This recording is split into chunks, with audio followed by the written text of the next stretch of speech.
एक viral video clip, और उसने एक ऐसी थ्योरी को हवा दी है जो एक बदनाम अपराधी को दुनिया की सियासत से जोड़ देती है। कहानी तो जेफरी एप्स्टीन से शुरू होती है, लेकिन इसके दावे बहुत बहुत दूर तक जाते हैं। तो चलिए इस पूरे मामले को परत दर परत समझते हैं। तो सोचने वाली बात है ना कि एक बदनाम फाइनेंसर, एक यौन अपराधी की मौत का दुनिया की बड़ी बड़ी ताकतों के बीच चल रहे खेल से क्या लेना देना हो सकता है। यही वो सवाल है जो इस पूरी थ्योरी के दिल में है, और इसका जवाब हमें एक बेहद सनसनीखेज दावे की तरफ ले जाता है। इस पूरी पहेली को सुलझाने के लिए हमें ठीक इसके सेंटर से शुरू करना होगा। एक ऐसा नाम जो शायद कई लोगों ने सुना होगा, जेफरी एप्स्टीन। यहीं से ये सारा किस्सा शुरू होता है। इस थ्योरी के मुताबिक जेफरी एप्स्टीन सिर्फ एक अकेला अपराधी नहीं था, बल्कि वो एक बहुत बड़े खुफिया खेल का महज एक मोहरा था। एक ऐसा टूल जिसे एक बड़े ब्लैकमेल ऑपरेशन को चलाने के लिए पैसा और पावर दोनों दिए गए थे। और यहीं पर इस कहानी में एक नया और काफी बड़ा एंगल जुड़ता है। स्रोत ये दावा करता है कि ब्लैकमेल जासूसी यानी ब्लैकमेलिंग के जरिए जासूसी कराने में इजराइल को महारत हासिल है, और यही महारत कथित तौर पर एप्स्टीन के पूरे ऑपरेशन के पीछे थी। तो सवाल ये है कि आखिर ये ऑपरेशन काम कैसे करता था। ये थ्योरी एक खास 4 स्टेप की स्ट्रैटेजी बताती है, जिसका इस्तेमाल एप्स्टीन ने दुनिया के सबसे ताकतवर लोगों को अपने जाल में फंसाने के लिए किया था। तो देखिए ये पूरा सिस्टम कैसे काम करता था। थ्योरी कहती है कि सबसे पहले दुनिया के बड़े बड़े लोगों, मतलब एलीट क्लास के लिए शानदार पार्टियां रखी जाती। फिर उन पार्टियों में उन्हें गैर कानूनी गतिविधियों में शामिल किया जाता, और ये सब कुछ चुपके से रिकॉर्ड कर लिया जाता, और बस आखिर में उन्हीं रिकॉर्डिंग्स का इस्तेमाल करके उन्हें ब्लैकमेल किया जाता था। कहानी में एक बड़ा मोड़ तब आया जब इस थ्योरी के मुताबिक डोनाल्ड ट्रंप का नाम भी इस जाल में आ गया। दावा ये है कि जैसे ही ऐसा हुआ, एप्स्टीन को रास्ते से हटाने का फैसला कर लिया गया, और उसके कुछ ही वक्त बाद वो अपनी जेल की कोठरी में मरा हुआ मिला। चलिए अब एप्स्टीन से आगे बढ़कर इस थियरी के सबसे बड़े दावे पर नजर डालते हैं। एक ऐसा दावा जो किसी एक इंसान के बारे में नहीं, बल्कि एक पूरे देश की आज़ादी के बारे में है। ये इस सोर्स मटेरियल का सबसे सीधा और शायद सबसे विवादास्पद दावा है। ये साफ साफ कहता है कि आज की तारीख में अमेरिका को असल में इजराइल चला रहा है। लेकिन ये कंट्रोल, ये नियंत्रण आखिर होता कैसे है?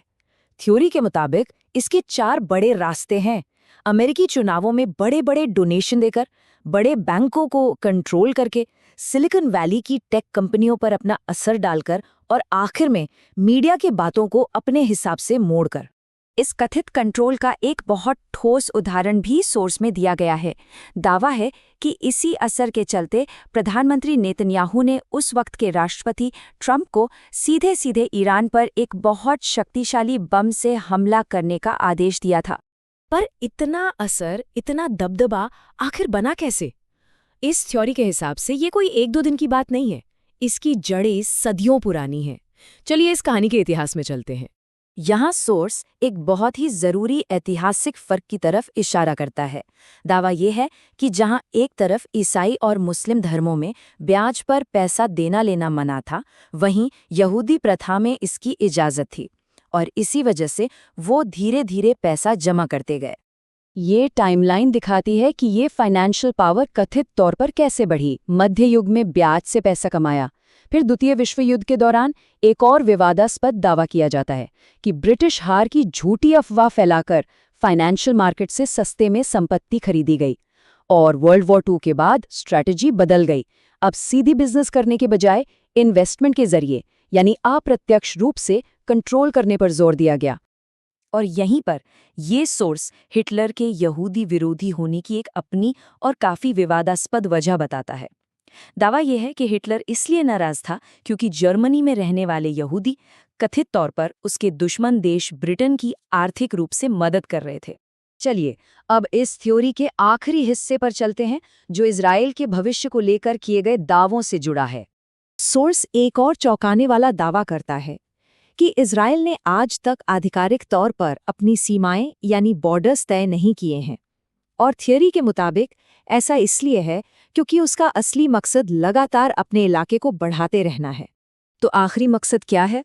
इस सोर्स के मुताबिक वो है ग्रेटर इजराइल बनाना। इसमें सीरिया और सऊदी अरब के बड़े हिस्सों को निशाना बनाया गया है।